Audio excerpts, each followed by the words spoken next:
Hello everyone, welcome to Global Online. I am doctor Swati is here. आज के lecture में हमारा जो पेपर टू मैनेजमेंट का जो सब्जेक्ट है, उस सब्जेक्ट से जो हमारे टॉप मोस्ट इम्पॉर्टेंट टॉपिक है उनको डिस्कस करने वाले हैं। देखिए, पढ़ाई करना that is a different thing, syllabus cover करना this is the different thing. लेकिन हम क्या होता है, सिलेबस कवर करने के चक्कर में हमारे जो मोस्ट इंपॉर्टेंट टॉपिक्स जो है उनको हम लोग सिर्फ रीड आउट करके जाते हैं। बट जो टॉपिक्स मैं आज आप लोग से डिस्कस करने वाली हूँ, उन सारे टॉपिक्स को आप लोगों को बाय हार्ट अच्छे से करके जाना है। उससे सारे कॉन्सेप्ट को, उसके सारे कोर कॉन्सेप्ट को अच्छे से अगर आप लोग कर लेंगे तो आप लोगों का 100% JRF अचीवमेंट हो जाएगा। ओके। और इसमें कुछ ऐसे भी मैनेजमेंट के कुछ ऐसे भी टॉपिक्स है, ऐसे भी कुछ टॉपिक्स है जिनको इसमें इंक्लूड नहीं किया गया, लेकिन उससे most of the time question पूछे जाते हैं। तो हमें ये चीज़ भी अज्यूम कर, हमको ये चीज़ भी लेके चलनी कि मैम ये तो सिलेबस में नहीं था, आउट ऑफ सिलेबस पूछा है, हम ये क्वेश्चन एनटी को जाके नहीं कर सकते। सो मैनेजमेंट में आप लोगों ने अभी तक के जितना आप लोगों ने यूजी तक जितना भी पढ़ा है, यूजी पीजी तक जितना भी पढ़ा है, वो सारी चीज़ें आपको करनी है, भले ही वो आपके इस सिलेबस में दिया हो या नहीं दिया हो। बहुत ही एकदम रिस्ट्रिक्टेड सिलेबस आप लोगों की यूजीसी नेट मैनेजमेंट में दिया हुआ है, लेकिन हमने जितना यूजी पीजी में पढ़ा है वो सारा सिलेबस हमको कवर करना होता है। तो ऐसे सारे टॉपिक्स भी मैं साथ में आप लोगों से डिस्कस करने वाली हूँ जो कि आप लोगों के सिलेबस में नहीं है, लेकिन वहाँ से क्वेश्चन हमेशा बनते हैं, हमेशा वहाँ से क्वेश्चन आता है। तो उन टॉपिक को हम लोग डिस्कस करेंगे अभी। Okay. So before we go it, I just quickly tell you about the Global Online. आज हमारा जो ग्लोबल ऑनलाइन का जो कोर्स है वो हमारा 2 नवंबर से स्टार्ट होने वाला है। आप लोगों को 20% डिस्काउंट मिल जाएगा ऑन द फीस। सो आप अगर 8,000 रुपीज़ पे करें पेपर 2 के लिए, दैट मीन्स मैनेजमेंट के, तो आपको पेपर 1 फ्री ऑफ कॉस्ट मिल जाएगा। तो एक बहुत ही अच्छी लिमिटेड ऑफर की डील है। Okay, I am underlining that limited offer. Okay, so limited offer ही है इस डील के लिए और इस चीज़ के लिए। तो आप लोग रजिस्टर कीजिए। देन यहाँ पे अगर आप रजिस्टर करते हैं, so what you will get over here, यहाँ पे आप लोग को डेली लाइव लेक्चर्स मिल जाएंगे। ठीक है, डेली लाइव लेक्चर्स इसलिए इंपॉर्टेंट है क्योंकि आपकी कोई भी क्यूरीज है तो वहाँ पे लाइव सेशन में सॉल्व की जाती है। Okay. Then complete syllabus notes मिल जाएगा पीडीएफ फॉर्मेट में, जो कि इंपॉर्टेंट होता है हम लोगों को एक प्रॉपर प्रिपरेशन के लिए। देन मॉक टेस्ट हमारा टाइम मैनेजमेंट के लिए बहुत ज़्यादा इंपॉर्टेंट होता है, क्योंकि जितनी हम मॉक टेस्ट करेंगे हम लोगों को उतनी क्वेश्चन करने की हैबिट होंगी और उतने जल्दी हम चीज़ों को समझ पाएंगे, लिंक कर पाएंगे। क्योंकि इतनी सारी पढ़ाई करने के बाद में बहुत मोस्ट ऑफ द टाइम हम लिंक नहीं कर पाते हैं, तो मॉक टेस्ट इन सब चीज़ों के लिए हेल्प करता है। Then 4,000+ MCQ series with detail explanation, PYQs with detail explanation. PYQs and MCQs बहुत इंपॉर्टेंट रोल प्ले करते हैं जब आप यूजीसी नेट एनटी के लिए प्रिपेयर कर रहे हैं तो। Okay, so if you have query another queries along with that, so you can get in touch with this contact number which is given in your below the screen. Okay, so how to download the global online, just go to Google Play Store, then you have to install it, then you have to register with your mobile number. Once you register, you can see the my course section, and you have to register the whatever the course do you want. Once you register, so you will get everything in a very systematic manner. That is the most important thing. This is the things which will save your time. Okay, for a and time is the money for when we are preparing for UGC ने।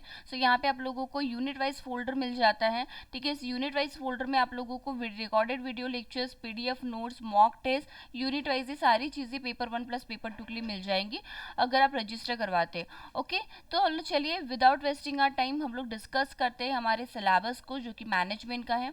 देखिए, management के syllabus को में जो हमारा unit number 1 है, unit number 1 हमारा जो मैनेजमेंट फंक्शन एंड कॉन्सेप्ट से रिलेटेड है। तो ये पर्टिकुलरली इस यूनिट में आप लोगों को थ्योरी पे बहुत इंपॉर्टेंस देनी है, क्योंकि थ्योरी, उनकी प्रॉपर्टीज क्या है, उनके फीचर्स क्या है, थ्योरी में क्या कहा गया है, किसने दी है एंड कब दी है। ओके, सो ये सारी चीज़ें आप लोगों को बहुत अच्छे से करनी है। यहाँ पे थ्योरी में जब लोग थ्योरी ऑफ मैनेजमेंट पढ़ते हैं तो थ्योरी ऑफ मैनेजमेंट में आपको classical, neo classical, modern theory, इन सारी थ्योरीज को अच्छे से कर लेना है।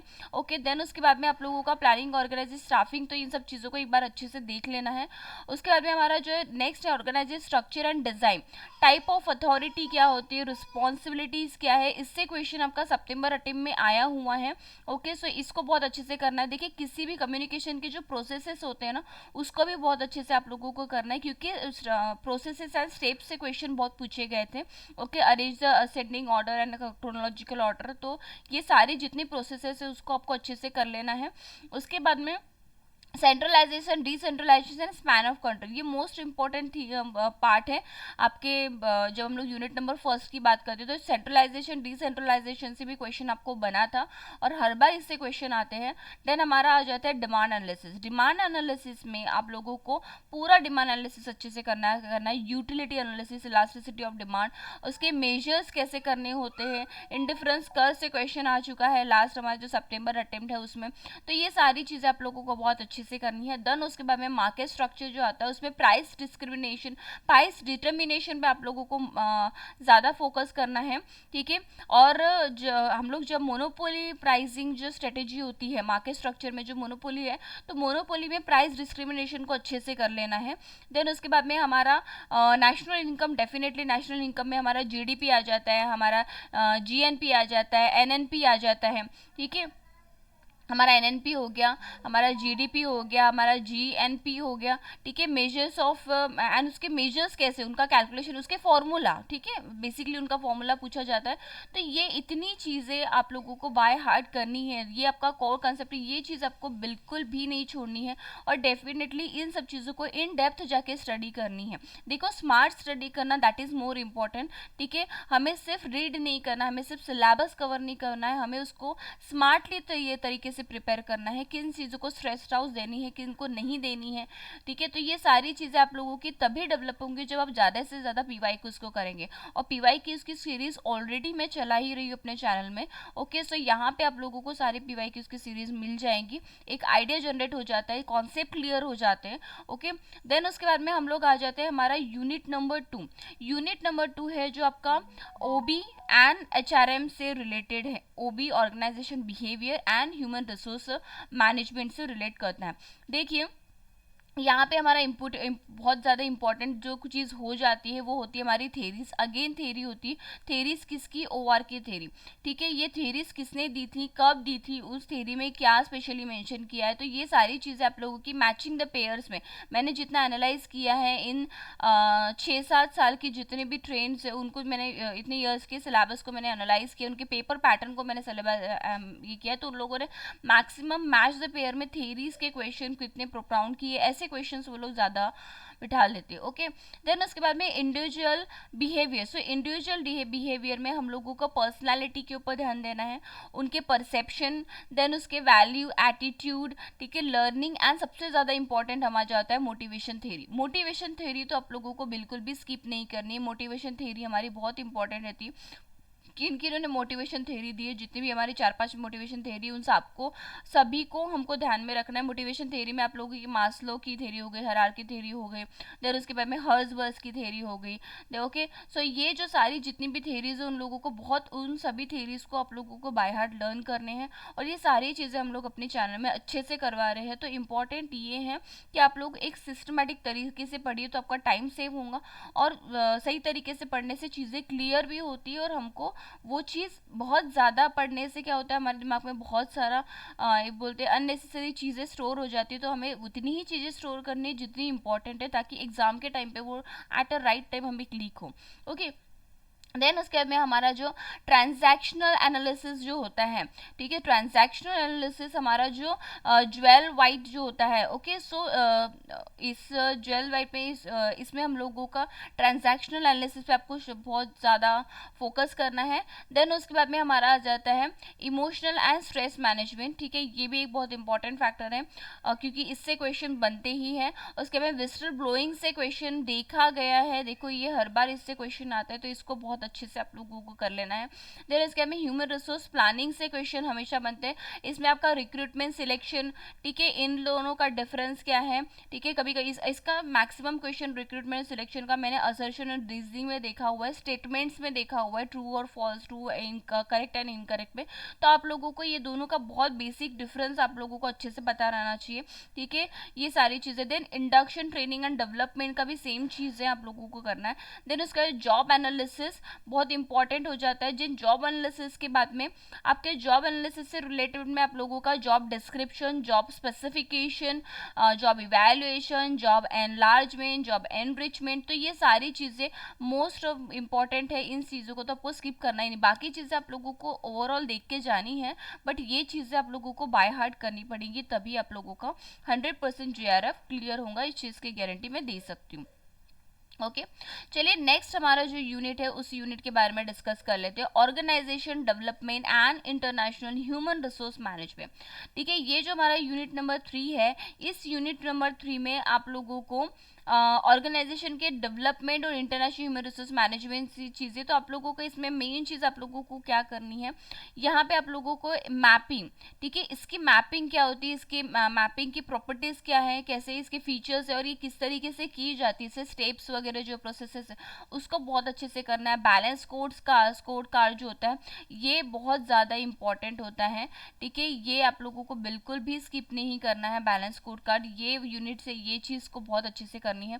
देन उसके बाद में आपका परफॉर्मेंस मैनेजमेंट अप्रेजल, ये इंपॉर्टेंट, परफॉर्मेंस मैनेजमेंट अप्रेजल में आपकी सारी चीज़ें आ जाए, आपका 360 डिग्री और आप लोगों को 720 डिग्री का भी पूछा हुआ था, तो ये दोनों की चीज़ें आप लोगों को अच्छे से पता रहना चाहिए। 360 डिग्री में मैम आप लोगों का जो इंटरनल होता है वो लोग सारे लोग एक परफॉर्मेंस अप्रेजल करते हैं, और जो 720 होता है इसमें एक्सटर्नल फैक्टर्स जो होते हैं जैसे कस्टमर हो गया, क्लाइंट हो गया, तो ये भी इंक्लूड हो जाते हैं। ये चीज़ें आप लोगों को डिफरेंस अच्छे से पता होना चाहिए। अलॉन्ग विद दैट जब हम लोग एरर की बात करते हैं ना, तो एरर में आप लोगों का देखो इस सिलेबस में ये मेंशन नहीं, मैंने आपको एज इट इज़ यहाँ पे सिलेबस दिया हुआ है, लेकिन इस सिलेबस में कहीं भी एरर के बारे में बात नहीं की, तो यहाँ पे आप लोगों ने पढ़ा होगा hollow effect, horn effect, okay, horn effect, error, ये दोनों चीज़ को बहुत अच्छे से करके जानी है, ये इफेक्ट्स को अच्छे से पढ़ लेना है आप लोगों को। देन उसके बाद में एम्प्लॉय एंगेजमेंट पे क्वेश्चन बनते हैं, इनके एम्प्लॉय एंगेजमेंट को अच्छे से करके जाना है। इसके सारे जो हमारे स्टेप्स है उनके फीचर्स जो है वो एम्प्लॉयमेंट एंगेजमेंट क्या होता है वो सारी चीज़ अच्छे से करना है। देन इंडस्ट्रियल रिलेशनशिप में ये पूरा का पूरा मोस्ट इंपॉर्टेंट हो जाता है। इंडस्ट्रियल रिलेशन मैंने इसको मार्क करना मैं भूल गई। इंडस्ट्रियल रिलेशन में आप लोगों का डिस्प्यूट, ओके, उसके ग्रीवेंसेस मैनेजमेंट जो होता है, लेबर वेलफेयर, सोशल सिक्योरिटी, ये पूरा का पूरा बंच है। देन उसके बाद में ट्रेड यूनियन, कलेक्टिव बार्गेनिंग, ये जो पूरा है इसको अच्छे से करना है। इनसे रिलेटेड क्वेश्चन आप लोगों के पेपर में बनते हैं। इन सब चीज़ों को अच्छे से करने के बाद में आप लोगों का एक ग्रीन HRM जो होता है इसको अच्छे से करना है। और यहाँ पे एक और चीज़ मेंशन नहीं की है, वो आप लोगों का होता है EPRG मॉडल। ठीक है, इस मॉडल को जितने भी देखिए मैनेजमेंट के से रिलेटेड जितने भी मॉडल्स हैं ना, वो आपके सिलेबस में दिया हो या नहीं दिया हो, लेकिन अगर आप लोगों ने उसको आप लोग की UGPG में पढ़ा है कहीं ना कहीं, तो उसको डेफिनेटली आप अपना नोट्स बना के आप लोग उसको डेफिनेटली प्रिपेयर कीजिए। इन सारे जो टॉपिक्स है जो मेंशन नहीं किए गए उन सारे टॉपिक्स को मैं डेफिनेटली अपने लेक्चर में लेती हूँ। ओके, देन उसके बाद में नेक्स्ट यूनिट जो हमारा हो जाता है, नेक्स्ट यूनिट है हमारा accounting and the financial management. Accounting और फाइनेंशियल मैनेजमेंट एज यूजुअल आपको अकाउंटिंग प्रिंसिपल्स अच्छे से बाय हार्ट लर्न रहना चाहिए, उसके स्टैंडर्ड लर्न रहने चाहिए, उसके जितने भी स्टैंडर्ड्स दिए हुए इन अकाउंटिंग स्टैंडर्ड, ठीक है, उन सारे स्टैंडर्ड्स को अच्छे से कौन सा स्टैंडर्ड किस में लगता है, ठीक है, उसका क्या है वो सारी चीज़ आप लोगों को अच्छे से रहना चाहिए। प्रिंसिपल्स जितने भी आपके प्रिंसिपल्स है वो अच्छे से ही लर्न रहना चाहिए आप लोगों के। मैचिंग कॉन्सेप्ट हो गया, कन्वर्जेटिज्म से क्वेश्चन बहुत सारे आ जाते हैं, हिस्टोरिकल कॉन्सेप्ट हो गया, तो ये सारे कॉन्सेप्ट अच्छे से आप लोगों को पता रहना चाहिए। और ये सब चीज़ें ना आप लोगों को लर्न करके नहीं होता, ये सारी चीज़ों को आप लोगों को समझ के करना होगा क्योंकि क्या होता है वर्डिंग्स अगर क्योंकि बाय वर्ड जैसे एकदम एग्जैक्टली वर्डिंग तो पेपर में नहीं आता है, वो लोग क्वेश्चन को घुमा देते, तो अगर हमारे कॉन्सेप्ट क्लियर है तो हमारे वो क्वेश्चन को किसी भी तरीके से ले हम लोग उसको आंसर कर सकते हैं। देन उसके बाद में हमारा मोस्ट इंपॉर्टेंट थिंग हो जाता है हमारा यहाँ पे न्यूमेरिकल्स आ जाते हैं, जो हमारा रेशियो एनालिसिस है, फंड फ्लो है एंड कैश फ्लो है। ठीक है, तो फंड फ्लो कैश फ्लो का बेसिकली आपका increasing cash flow, decreasing cash flow पे बहुत क्वेश्चन आते हैं। फंड का फ्लो कैसा होता है, इनफ्लो है, आउटफ्लो है, ठीक है, और उसके बाद में कब आप लोगों का क्या इफेक्ट होता है करंट और नॉन करंट एसेट का। ओके, तो ये सारी चीज़ें। उसके बाद में most important thing that is DO point analysis. देखो डीओ पॉइंट एनालिसिस में क्या है, आप लोगों को ये सारे जो कॉन्सेप्ट है वो सारी चीज़ें आप लोगों को अच्छे से करनी है डीओ पॉइंट एनालिसिस के। देन उसके बाद में हमारा आप लोगों का आ जाता है कैपिटल स्ट्रक्चरिंग। देखो कैपिटल, यस, इसका कॉस्ट वॉल्यूम प्रॉफिट एनालिसिस जो है इसका आप लोगों को एंड मार्जिनल कॉस्टिंग के आप लोगों को न्यूमेरिकल क्वेश्चंस बनते हैं। ओके, देन उसके बाद कैपिटल स्ट्रक्चर में most of the most important thing that is आपकी थ्योरी हो जाती है। ओके, तो थ्योरी में आप लोगों की आपकी एनआई थ्योरी होगी, एनओआई हुई, एमएमआई हो, एमएम अप्रोच वाली ट्रेडिशनल थ्योरी होगी। देन उसके अलावा भी आप लोगों को थ्योरीज होती है जो वो आपकी होती है इस जो ट्रेड ऑफ थ्योरी जो होती है, ठीक है, ट्रेड ऑफ थ्योरी। और आपकी दूसरी होती है कि packing up picking up theory. Okay, तो पिकिंग अप थ्योरी जो होती है ना, ये जो दो theory, picking up order theory जो होती है, ये दो थ्योरी आप लोगों को करना है, क्योंकि इससे क्वेश्चन आजकल अभी बहुत ज़्यादा पूछने लगे हैं। तो ये भी आप लोगों का हो जाता है। देन फाइनेंशियल डिसीजन जो होता है, फाइनेंशियल इन्वेस्टमेंट में जो डिसीजन, उसमें आप लोगों का इन्वेस्टमेंट, फाइनेंस, डिविडेंड, इन सब चीज़ों को अच्छे से करके जाना है। देखिए बजटिंग एंड बजटिंग कंट्रोल में सबसे मोस्ट इंपॉर्टेंट थिंग है जीरो बेस्ड बजटिंग। ये चीज़ बहुत इंपॉर्टेंट है इसमें, इसको तो बिल्कुल भी स्किप आप लोगों को नहीं करना है, ठीक है। बाकी आप लोगों का अर्निंग पर शेयर कैसे कैलकुलेशन होता है, लिवरेजेस का डिफरेंस, ऑपरेटिंग लिवरेज क्या होती है, फाइनेंशियल लिवरेज क्या होती है, कंबाइन, इसका बेसिक नॉलेज आप लोगों को रहना ही चाहिए। तो ये हो गया हमारा unit number 4 accounting and financial के मोस्ट इंपॉर्टेंट टॉपिक्स। इन टॉपिक्स को आप लोगों को या तो आप लोग इसको स्क्रीनशॉट लेके एक जगह लिख के रखिए, या फिर उसके आप लोग बेस्ट ऑप्शन ये है कि सिलेबस आप लोग एक प्रिंट आउट ले लीजिए और इसमें ये टॉपिक्स को हाईलाइट करके रखिए, और इन टॉपिक्स को आप लोगों को बहुत अच्छे से करना है। और हम हम अपने क्लास में इन टॉपिक्स को अच्छे से करवा ही देंगे, सो कोई दिक्कत आप लोगों को नहीं आएंगे। देन उसके बाद में हम जब यूनिट नंबर 5 में मूव ऑन कर रहे हैं, तो यूनिट नंबर 5 में देखिए कैपिटल बजटिंग एंड मैनेजमेंट जो है, इसमें आप लोगों का वैल्यू रिटर्न में आप लोगों का जो भी आपको टाइम प्रेफरेंस फॉर मनी, ठीक है, वैल्यूएशन ऑफ शेयर्स, कैसे शेयर का वैल्यूएशन कैसे होता है, कैपिटल रिजर्व में कितना जाता है, तो ये सारी चीज़ें आप लोगों को इनकी एंट्रीज इंपॉर्टेंट रखती है for future of share. Okay, उसके बाद में देन उसके बाद कैपिटल रिजर्व की एंट्री क्या होती है, वो एंट्रीज आप लोगों को याद रहनी चाहिए, वो एंट्रीज से क्वेश्चन बनते हैं। देन कैपिटल बजटिंग में जब लोग आते हैं, कैपिटल बजटिंग में रिस्क एंड अनसर्टेनिटी एनालिसिस से क्वेश्चन हमेशा आता है।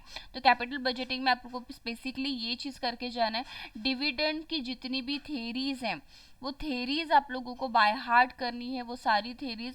उसके बाद में देन उसके बाद मर्ज एंड एक्वाइजिशन में आप लोगों का लीवरेज जो आप लोगों का बाय आउट होता है, ठीक है, लीवरेज हो गया, तो इसको अच्छे से करना है। देन उसके बाद में पोर्टफोलियो मैनेजमेंट में ये जो है आप लोगों का कैपम और एपीटी। ओके, कैपम और एपीटी को तो बिल्कुल भी स्किप नहीं करना है, क्योंकि ये बहुत इंपॉर्टेंट टॉपिक हो जाता है हमारे लिए। देन उसके बाद में आप लोगों का डेरिवेटिव्स में आपके जितने भी डेरिवेटिव्स है, फॉरवर्ड हो गया, फ्यूचर हो गया, ऑप्शन हो गया, पे ऑफ हो गया, तो ये सारे डेरिवेटिव्स के का डिफरेंस और उनका मीनिंग क्या होता है, बेसिकली मीनिंग, ठीक है, इस ये डेरिवेटिव्स के क्वेश्चन मैच द पेयर में बहुत बनते हैं। ओके, सो ये एक इंपॉर्टेंट हो जाता है। देन वर्किंग कैपिटल मैनेजमेंट में आप लोगों को फैक्टरिंग अच्छे से होना चाहिए, और आपका इन्वेंटरी, ठीक है, तो यहाँ पे इंटरनेशनल फाइनेंशियल मैनेजमेंट और आपका फॉरेन एक्सचेंज मार्केट, तो इसको एक बार देख लेना। यूनिट नंबर 5 में इतनी ही चीज़ें इंपॉर्टेंट है और इतनी चीज़ें आप लोगों के इसमें होता है। देन उसके बाद में हम लोग आ जाते हैं यूनिट नंबर 6। ये most of the important unit है हमारा, क्योंकि यहाँ से मैक्सिमम क्वेश्चन बनते हैं, क्योंकि ये हमारा जो टॉपिक है ना, ये हमारा मार्केटिंग मैनेजमेंट का, तो यहाँ से मैक्सिमम क्वेश्चन है। इसका जो सिलेबस है बहुत वास्ट है, यहाँ पे बहुत सारी ऐसी चीज़ें हैं जो यहाँ पे इंक्लूड नहीं की गई है, लेकिन फिर भी यहाँ से क्वेश्चंस आते हैं। सो वो कौन सी चीज़ें होती है जिसमें क्वेश्चंस बनते हैं, वो सारी चीज़ें मैं आपसे भी डिस्कस करने वाली हूँ। देखिए स्ट्रेटेजिक मैनेजमेंट की जब हम लोग बात करते हैं, स्ट्रेटेजिक मैनेजमेंट का आप लोगों को कॉन्सेप्ट, उसकी प्रोसेस, डिसीजन और टाइप आप लोगों को अच्छे से पता होने चाहिए, ठीक है। देन उसके बाद में आप लोगों का स्ट्रेटेजिक मैनेजमेंट में पेस्ट, ठीक है। ये वाला अप्रोच ये किसने दिया था, इसके अप्रोच में क्या है, पोर्टल के अप्रोच जो है वो अप्रोचेस आपको अच्छे से करने हैं, उसके इंडस्ट्रियल एनालिसिस को अच्छे से करना है। ओके, देन उसके बाद में आप लोगों को जब हम लोग स्ट्रेटेजी में आते हैं, स्ट्रेटेजी फॉर्मूले में, तो स्ट्रेटेजी फॉर्मूले स्वॉट एनालिसिस पे क्वेश्चन हमेशा बनता है।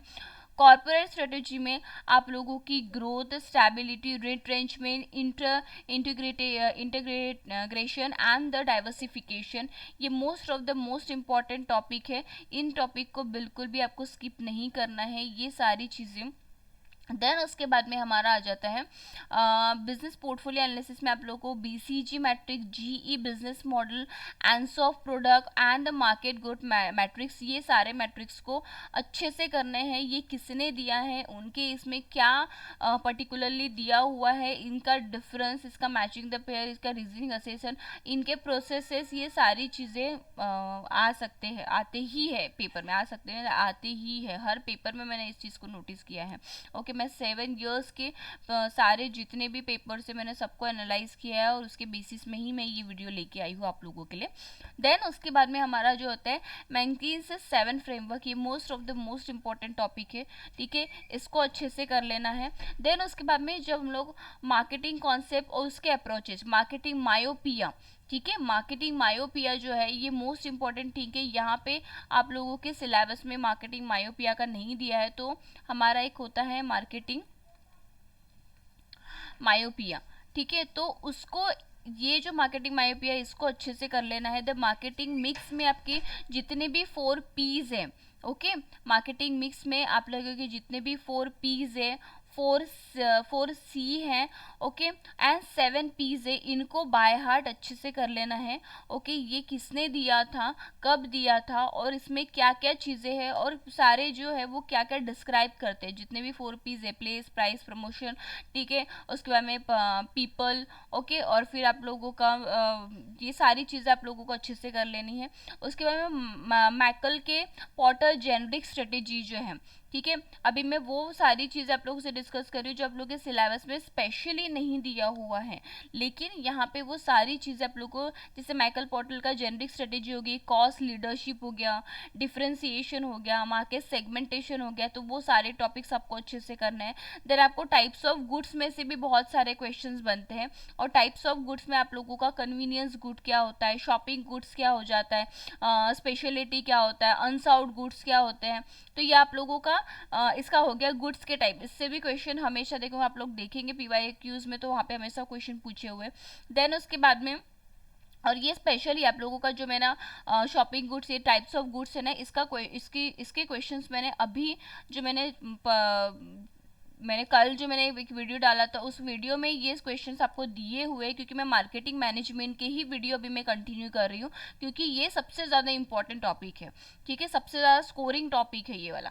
सो यूनिट हमारा। देन उसके बाद में market segmentation, consumer value and satisfaction में से क्वेश्चन बनते हैं, ओके। देन उसके बाद में मार्केट सेगमेंटेशन जो है, ओके, ये मार्केट सेगमेंटेशन से इससे भी क्वेश्चन आप लोग का, positioning, targeting, okay. Then product mix से क्वेश्चन आते हैं, उसके प्रोडक्ट लाइफ साइकिल आपको अच्छे से करना है, न्यू प्रोडक्ट डेवलपमेंट की स्ट्रेटेजीज क्या होती है, ओके, उन सारे स्ट्रेटेजीज को आप लोगों को अच्छे से कर लेना है। देन प्राइसिंग स्ट्रेटेजीज होती है, डिस्काउंट हो गया, पेनिट्रेशन हो गया, स्कीमिंग हो गया, है ना, इसमें से क्वेश्चन आप लोग जो पढ़े होंगे, जिन्होंने किया उनको दिखे होंगे, इससे क्वेश्चन हमेशा बनते हैं। देन उसके बाद एडवर्टाइजमेंट एंड सेल्स प्रमोशन से क्वेश्चन आता है आपका वीआरओ मॉडल, ये बहुत ही इंपॉर्टेंट है, वीआरओ मॉडल से भी क्वेश्चन आते हैं, वीएमएस, ओके, और उसके बाद में आईएमसी, तो ये सारे जो टॉपिक्स है इनको आप लोगों को अल्टीमेटली बहुत अच्छे से करना है, तो यहाँ से क्वेश्चन बहुत बनते हैं। और सबसे ज़्यादा यूनिट 6 जो है ये आप लोगों का मैं बोल सकती हूँ, ये आप लोगों के 30% पेपर को अच्छे से करवा देता है, अगर ये चीज़ आप लोगों ने अच्छे से किया है तो, ओके। देन उसके बाद में हम लोग आते हैं unit number 7, brand management and marketing type. तो ब्रांड मैनेजमेंट और मार्केटिंग टाइप में आप लोगों को बेसिकली जो है consumer and industrial buying behaviour की स्टडी करनी है, बट इस पे आप लोगों को अगेन थेरी पे एम्फोसाइज करना है। एंड मॉडल्स ऑफ कंज्यूमर, जितने भी 6 से 7 जितने भी मॉडल्स ऑफ दिए हैं उन सारे मॉडल्स को आप लोगों को अच्छे से करने हैं। उन सारे मॉडल्स को हम लोग अच्छे से डिस्कस करेंगे हमारे एमसीक्यू हमारे पीवाईक्यू सीरीज में भी। और प्लस हमारा देखिए, हम जब थेरी हम लोग जब प्रॉपर क्लास करके करते हैं तो चीज़ें ज़्यादा की एक्स्ट्रा की पढ़ाई जाती है, जो कि मोस्ट ऑफ द इम्पोर्टेंट। और क्या होता है, पीवाईक्यूज में बहुत सी चीज़ें स्किप हो जाती है, बट फिर भी हम कोशिश करते हैं कि पीवाईक्यूज में जितना मैं ज़्यादा आप लोगों को एक्स्ट्रा का पढ़ा सकती हूँ, आप लोगों ने देखा होगा तो उसमें पढ़ाया जाता है। देन उसके बाद में brand equity. Okay, brand equity ये most of the important thing है। ब्रांड इक्विटी से क्वेश्चन आता है। टाइप्स ऑफ रिटेलर जो होते हैं, ठीक है, वो टाइप्स ऑफ रिटेलर से क्वेश्चन बन जाता है। देन उसके बाद में आप लोगों का होता है टाइप्स ऑफ रिटेल में आप लोगों को पता होगा, सुपर मार्केट हो गया, कन्वीनियंस स्टोर हो गया, सुपर स्टोर हो गया, स्पेशलिटी स्टोर हो गया, डिपार्टमेंटल स्टोर हो गया। तो ये जो है इनमें से क्वेश्चन आते हैं कि इन लोगों का मैचिंग द पेयर करना, या फिर इन लोगों की किसी कॉन्सेप्ट को लेके आ जाते हैं, या फिर असर्शन रीजनिंग में वो लोग क्वेश्चन डाल देते हैं, ठीक है। देन उसके बाद में हमारा आ जाता है ग्रीन मार्केटिंग। ग्रीन मार्केटिंग को अच्छे से करना है, यहाँ से क्वेश्चन बनते हैं, ठीक है। उसके बाद में सर्विस मार्केटिंग में आप लोगों का managing service quality and brand, ठीक है। तो आपका ये हो जाता है। तो ये सारी चीज़ों का आप लोगों को डेफिनेटली करना है। देन इंटरनेशनल मार्केटिंग में एंट्री मोड जो होती है, एंट्री मोड जो डिसीजन जो होते हैं उसको आप लोगों को एकदम बाय हार्ट कर लेना है। ओके, सो ये हो गया हमारा यूनिट नंबर 7 का। देन हम लोग यूनिट नंबर 8 में आते हैं। तो यूनिट नंबर 8 में आप लोगों का management static and the operation management. Operation management पे यहाँ पे आप लोगों को क्या करना है, ये आपका स्टैटिस्टिक का पोर्शन है। तो स्टैटिस्टिक के पोर्शन में आप लोगों को मेजर्स ऑफ सेंट्रल टेंडेंसी में की जितनी भी प्रॉपर्टीज है, ठीक है, मीन मीडियन मोड की प्रॉपर्टीज क्या है, वो सारी चीज़ें अच्छे से करना है। देन उसके बाद में हम लोग आते हैं डिस्पर्शन में। सो डिस्पर्शन एक बहुत इंपॉर्टेंट टॉपिक हो जाता है, क्योंकि डिस्पर्शन से भी मेजर्स ऑफ डिस्पर्शन, ठीक है, यहाँ पे आप लोगों का स्टैंडर्ड डेविएशन, स्पेशली आपका वेरियांस हो गया, ओके। उसके में कोएफिशिएंट ऑफ डिटर्मिनेशन, तो ये सारी चीज़ें डिस्पर्शन में, तो ये आपको अच्छे से करना है। देन मेजर्स ऑफ स्कीवनेस में आप लोगों को पॉजिटिव स्कीव कब होता है, नेगेटिव स्कीव कब होता है, क्रोटोसिस में आपको मेसोक्रेटिक क्या होता है, प्लेटोक्रेटिक क्या होता है, लेपोक्रेटिक्स क्या होती है। तो ये सारी चीज़ें आप लोगों को अच्छे से करें। देखिए यहाँ पे आप लोगों को क्रिटिक्स के बारे में कुछ नहीं दिया हुआ है वो, लेकिन it's a part of your measures of skewness. Okay, so measures of skewness यहाँ पे है। देन उसके बाद में कोरिलेशन रिग्रेशन का आप लोगों की प्रॉपर्टीज आप लोगों को अच्छे से पता रहनी चाहिए। देन उसके बाद में प्रोबेबिलिटी में आप लोग का बाइनोमियल पावर डिस्ट्रीब्यूशन, और उसके बाद में नॉर्मल एंड एक्सपोनेंशियल डिस्ट्रीब्यूशन, ये सारे डिस्ट्रीब्यूशन आप लोगों को अच्छे से समझने चाहिए, कॉन्सेप्ट क्लियर रहना चाहिए सब चीज़ों को लेके, तभी आप उन सब चीज़ों को कर सकते हैं। देन उसके बाद में हमारा आ जाता है प्रोबेबिलिटी में। प्रोबेबिलिटी नॉन प्रोबेबिलिटी के जो कैटेगरीज होती है, प्रोबेबिलिटी में क्या आता है, नॉन प्रोबेबिलिटी में कौन सी टेस्ट आती है, तो ये सारे टेस्ट आप लोगों को अच्छे से याद होना चाहिए। देन सेंट्रल लिमिट थ्योरम, ठीक है, सेंट्रल लिमिट थ्योरम आप लोगों का मोस्ट इंपॉर्टेंट हो जाता है, क्योंकि सेंट्रल लिमिट थ्योरम से हमेशा क्वेश्चन यहाँ पे देखे गए हैं। ओके, देखिए देन उसके बाद में हमारा जो है टाइप 1 एरर हो गया, ठीक है। टाइप 1 एरर किसको कहा जाता है, टाइप 2 एरर क्या होता है, देन उसके बाद में लेवल ऑफ सिग्निफिकेंस क्या होता है, देन उसके बाद क्रिटिकल इंसिडेंस क्या होता है। तो ये सारी चीज़ें बेसिक चीज़ें भी आप लोगों को टेस्टिंग से रिलेटेड, टाइप्स ऑफ टेस्टिंग से रिलेटेड। देन टेस्टिंग में भी आप लोगों का पैरामेट्रिक टेस्ट हो गया, नॉन पैरामेट्रिक टेस्ट हो गया, वो सारे टेस्ट आप लोगों को अच्छे से आना था। हाइपोथेसिस टेस्टिंग में आपका टी टेस्ट, ठीक है, ये टेस्ट को अच्छे से कर लेना है। Procedure T test, Z test, F test, chi square test, ठीक है, ये किस नंबर ऑफ सैम्पलिंग में कब लगाया जाता है, ठीक है, और ये किससे दिया था। तो ये सारी चीज़ें आप लोगों को बेसिकली पता रहनी चाहिए। देन इसके मैं कैश डिस्ट्रीब्यूट ये जो है, ठीक है, इसको बिल्कुल भी नहीं भूलना है, क्योंकि most of the most important topic है, क्योंकि यहाँ से क्वेश्चन बनता है। PERT and the CPM theory जो है, इनको अच्छे से करना है। क्यू डिसीजन, ठीक है, क्यू डिसीजन से क्वेश्चन आता है, उसमें आप लोगों को बहुत बार क्वेश्चन बने हुए हैं। ओके, तो यहाँ पे अल्टीमेटली ये पूरा जो यूनिट है ये भी बहुत ज़्यादा इंटरेस्टिंग है और बहुत ज़्यादा इंपॉर्टेंट है। देन उसके बाद में एक और चीज़ होती है हमारी जो ईआरपी मॉडल से क्वेश्चन आप लोगों को बनते हैं। आपका एंटरप्राइजेस रिसोर्सेज प्लानिंग के जितने भी क्वेश्चन है, आपके उसके मॉडल्स, उसके इम्प्लीमेंटेशन क्या होता है, उस तरीके के क्वेश्चन आप लोगों को अच्छे से करना है। जब हम लोग स्केड्यूलिंग की बात करते हैं तो स्केड्यूलिंग में आपका लोडिंग हो गया, सीक्वेंस हो गया, मॉनिटरिंग हो गया, quality management and statistical management, इसको अच्छे से करना है। ओके, सो ये भी इंपॉर्टेंट हो जाता है। उसके बाद में कैश डिस्ट्रीब्यूशन, आपको पता है कि क्वालिटी साइकिल जो होता है, जब हम क्वालिटी कंट्रोल की बात करें तो क्वालिटी कंट्रोल में आपका क्वालिटी साइकिल हो गया, उसकी टोटल क्वांटिटी हो गई, तो उसके बाद cash, bench marks, six sigma most important thing, ठीक है, ये भी इंपॉर्टेंट है। देन उसके बाद में पर्ट एंड द कैपम का मैंने आपको बताया ही है, तो ये एक बहुत इंपॉर्टेंट टॉपिक हो जाता है हमारे यूनिट नंबर 8 का। ओके, चलिए देन हम लोग आते हैं हमारे यूनिट नंबर 9 जो international business and artificial intelligence है। तो यहाँ पे आप लोगों को थोड़ा सा करंट अफेयर पे फोकस करना होगा, ठीक है, ये एक टॉपिक है जहाँ पे तो करंट अफेयर से क्वेश्चन बन जाते हैं। ओके, तो यहाँ पे आप लोगों का जो एलपीजी मॉडल होता है उस पर इंपॉर्टेंस देना है। Modes of entry and exist क्या होते हैं इंटरनेशनल बिजनेस की, वो उसको वो चीज़ अच्छे से करनी है। थेरीज को अच्छे से करना है, थेरी इंपॉर्टेंट है। आप लोगों का बीओपी इंपॉर्टेंट है, बैलेंस ऑफ पेमेंट इंपॉर्टेंट है, ठीक है। उसके बाद में एफडीआई इंपॉर्टेंट है। ओके, एफडीआई से उसके बाद में FIIS, ये जो है ये सारी चीज़ें आप लोगों की इंपॉर्टेंट हो जाते हैं। देन उसके बाद में आप लोगों का होता है टैरिफ एंड नॉन टैरिफ, ठीक है, टैरिफ एंड नॉन टैरिफ आप लोगों को इस पे से क्वेश्चन हमेशा बनता है, तो टैरिफ एंड नॉन टैरिफ को अच्छे से करके जाना है। देन उसके बाद में आप लोगों का बीओपी, ठीक है, बीओपी में आप लोगों का आपका जो करंट अकाउंट, जो कैपिटल अकाउंट होता है, वो चीज़ आप लोगों को अच्छे से करनी है। बीओपी में current account and capital account का जो डिफरेंस है उसको अच्छे से करना है। देन उसके बाद में आप लोगों का ये एशियन वगैरह, सार्क वगैरह, वो चीज़ तो आपको डेफिनेटली करनी है। दूसरी चीज़ ये करना है कि जो आईएमएफ है, ठीक है, इन ये आईएमएफ और इंटरनेशनल फाइनेंशियल इंस्टीट्यूशन जितने भी हैं उन सबको अच्छे से करना है। आईएमएफ हो गया आप लोग का, डब्ल्यूटी हो गया, यूएनसीटीएडी हो गया, एग्रीकल्चर एग्रीमेंट जो होता है, ये most and most important topic है जो आप लोगों का यहाँ पे नहीं दिया, लेकिन एग्रीकल्चर एग्रीमेंट से क्वेश्चन बनता है।